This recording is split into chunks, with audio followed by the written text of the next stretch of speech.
ఇది ఇంకో కల్కి 2898 అయి ఉంటది. But very very very dark.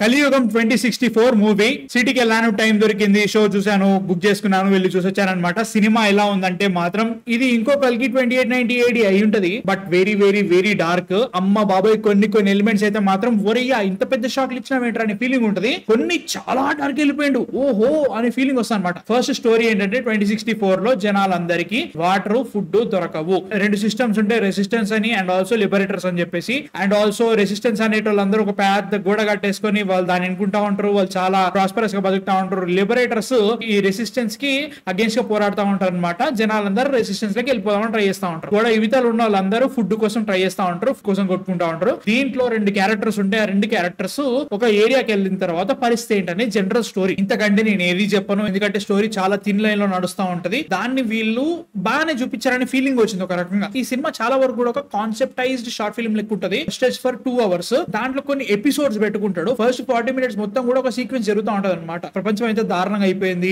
Food దొరకడం ఎంత ప్రాబ్లం అయిపోయింది, మనుషులు ఎలా మారిపోయారు, చిన్న చిన్న హింట్స్ ఇస్తూనే మొత్తం పెట్టుకున్నట్టు అనిపిస్తూ ఉంటది అనమాట. కిషోర్ గారి క్యారెక్టర్ చాలా ఇంట్రెస్టింగ్ గా ఉంటది. దాన్ని చాలా బాగా క్రియేట్ చేసుకున్నట్టు అనిపిస్తూ ఉంటది అన్నట్టు. ఎప్పుడైతే మనం మెయిన్ కాన్ఫ్లిక్ట్ లోకి వెళ్ళిపోతామో అక్కడ నుంచి సినిమా కొంచెం థ్రిల్లర్ ఆస్పెక్ట్ లోకి వెళ్తా ఉంటది. అక్కడ ఓకే ఇదంతా బాగానే చూపిస్తున్నారు, అసలు ఏంటి ఏమో జరుగుతుంది మనకు అర్థం కావట్లేదు అని ఫీలింగ్ ఉన్నప్పుడు ఇంటర్వెల్ వస్తుంది. ఇంటర్వెల్ ఓరమ్మ నేను ఎక్స్పెక్ట్ చేయలే. అంటే మనకి హింట్లు ఇస్తా ఉంటాడు, ఇదే అవుతుందేమో అనుకుంటున్నా, చెప్తున్నా కదా ఎంత డార్క్ వెళ్ళిపోయిందంటే నేను ఎక్స్పెక్ట్ కూడా చేయలేదు. ఆ డార్క్నెస్ ని సెకండ్ హాఫ్ లో చాలా చాలా చాలా బాగా వాడాడని చెప్తా. శ్రద్ధా శ్రీనాథ్ క్యారెక్టర్ తోటి చాలా ట్రమాటిక్ ఎలిమెంట్స్. 2064 లో జనాలు ఎంత దారుణానికి పాల్పడుతున్నారు, ఆ ట్రామా, ఫుడ్ లేనితనం, సడన్ గా ఫుడ్ వచ్చిన తర్వాత పరిస్థితి ఏంటి, ఈ కలియుగంలో మనల్ని కాపాడేవాడు కల్కి అనే ఒక ఎలిమెంట్ పెట్టుకొని వీళ్ళు ఎంతెంత దూరం వెళ్ళిపోతున్నారు, దీన్ని చాలా చాలా బాగా చూపించిన అనే ఫీలింగ్ వస్తా ఉంటది. మనకి ఎప్పుడైతే ట్విస్ట్ రివీల్ అయిపోయిన తర్వాత క్లైమాక్స్ వరకు ఒక ఉత్కంఠ గ్యారంటీగా ఉంటది. తర్వాత ఇంకా డార్క్ వెళ్ళిపోయింది, ఒరే ఏంట్రా అనే ఫీలింగ్ వచ్చింది. That was really well done. అంటే కాన్సెప్ట్ వైజ్ గా, స్టోరీ లైన్ వైజ్ గా ఈ సినిమాలో చాలా చాలా మంచి స్టోరీ లైన్ పెట్టుకున్నారు. క్యారెక్టర్స్ ని చాలా బాగా పెట్టుకున్నారు, ప్లాట్ పాయింట్స్ ని చాలా బాగా పెట్టుకున్నారు, ట్విస్ట్ కరెక్ట్ టైం లో పడ్డాయి. బట్ ద ప్రాబ్లమ్ ఇస్ చాలా వరకు సినిమా ఒక షార్ట్ ఫిల్మ్ లాగానే కనబడతా ఉంటది. కరెక్ట్ స్టార్టింగ్ లో మనకి స్కేల్ చూపెట్టడానికి కొన్ని విఎఫ్ఎక్స్ ఎలిమెంట్స్ పెట్టుకుంటా ఉంటారు. కాస్ట్యూమ్స్, సిచ్యువేషన్,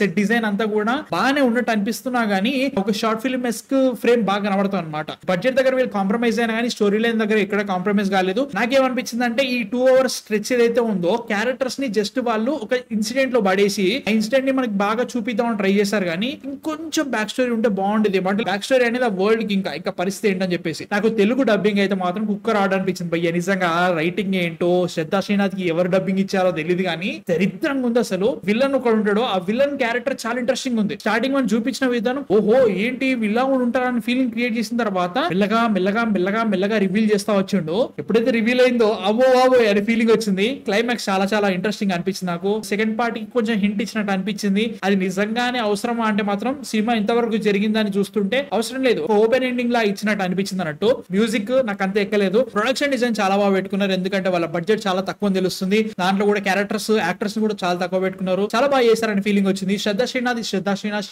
కిల్డ్ ఇట్, నాకు మస్త్ అనిపించింది. కిషోర్ కుమార్ కూడా చాలా చాలా బాగా చేశారు. స్టోరీ యాజ్ అ హోల్ చాలా థ్రిల్లింగ్ గా, డార్క్ గా చాలా బాగుందని ఫీలింగ్ వచ్చింది. ఇట్లాంటి డార్క్ ఎలిమెంట్స్ ఉన్న సినిమా చాలా తక్కువ వస్తాయి. అలాంటి సిచ్యువేషన్ లో అనిపించింది. థియేటర్ లో చాలా తక్కువ మంది ఉన్నారు, ఎవరు చూడలేదు, క్యాన్సిల్ అయిపోతా అనుకున్నాను. క్యాన్సిల్ కాలేదు, దట్ ఈస్ లక్కీ నాకు అనిపించింది. బట్ థియేటర్ లో వెళ్ళాలనుకుంటే వెళ్ళేయండి, లేదంటే ఖచ్చితంగా ఓటీటీలో వస్తుంది. You can definitely watch. చాలా డార్క్ ఉంటుంది, అది మాత్రం గ్యారంటీ చెప్తా. So ya, these are my thoughts on Kaliyugam 2064. నాకు సినిమా నచ్చింది, నాకైతే నచ్చింది. మీరు చూసారా, చూడాలనుకున్నా కింద కామెంట్స్ లో చెప్పండి. అప్పుడు మీరు సబ్స్క్రైబ్ చేసుకొని రెడీగా ఉండండి. నెక్స్ట్ వీడియోతో మళ్ళీ కలిసి అందరూ కమాన్ ఫిక్షన్ సైనింగ్ ఆఫ్. బై.